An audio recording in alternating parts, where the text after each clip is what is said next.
আসসালামু আলাইকুম এভরিওয়ান, কেমন আছেন সবাই? যে যেখান থেকে আমার ভিডিওটি দেখছেন সবাইকে শুভেচ্ছা অভিনন্দন। আর আজকে আমি সকাল থেকে কি কাজ করলাম তোমাদের সেই কাজগুলো দেখাবো। আজকে সারা দিন আমরা রান্নার পরে থাকলাম। আর এখানে দেখতেছেন এই যে রান্নার আয়োজন কত সুন্দর। আর এই যে মাটির চুলায় হাঁড়িতে এই যে চাউল সেদ্ধ করার পরে এগুলো ভালোভাবে হাতে ছানার পরে আমরা সিয়াই পিঠা বলি।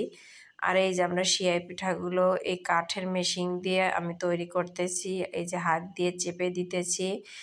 রুটি রুটি তৈরি করার জন্য যেরকম ডো তৈরি করতে হয় ওরকম ডো তৈরি করার পরে আমরা আমার এই মেশিনটার ভিতরে দিয়ে দিলে এরকম সিমাই পিঠা হয়ে যাবে।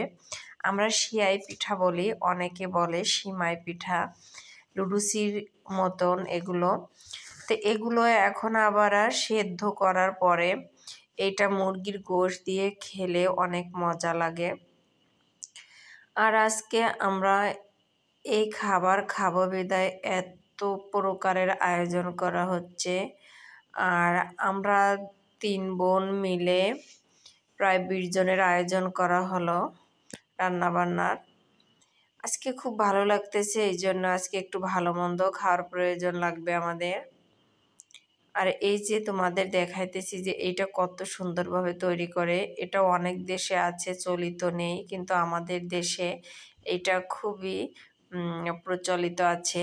এদিকে আবার আমরা এই যে সাজ পিঠা বানাচ্ছিলাম আমি, কিন্তু নতুন সাজ পিঠা হচ্ছিল না।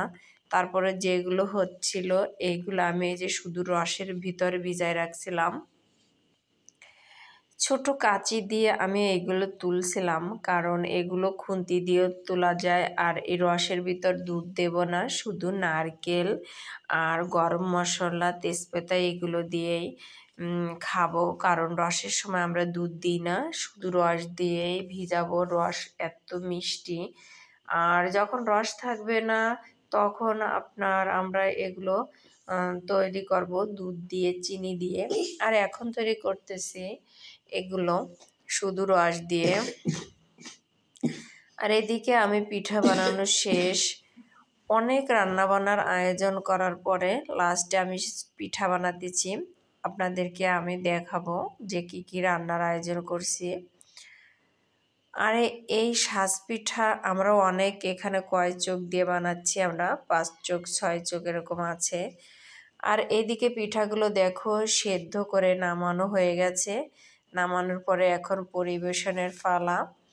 আর এই যে গরুর গোশ এটা, আর এটা হচ্ছে গ্লাস চিতল মাছ, তারপর মুরগির গোশ, দেশি মুরগির গোশ, পোলাও ভাত, পিঠা। এই যে পিঠাটা বানিয়েছিলাম সেই পিঠাটা, এই যে পিঠা তৈরি করছি সেই পিঠা, পোলাও, ভাত, গরুর গোশ, মুরগির গোশ, ডিম,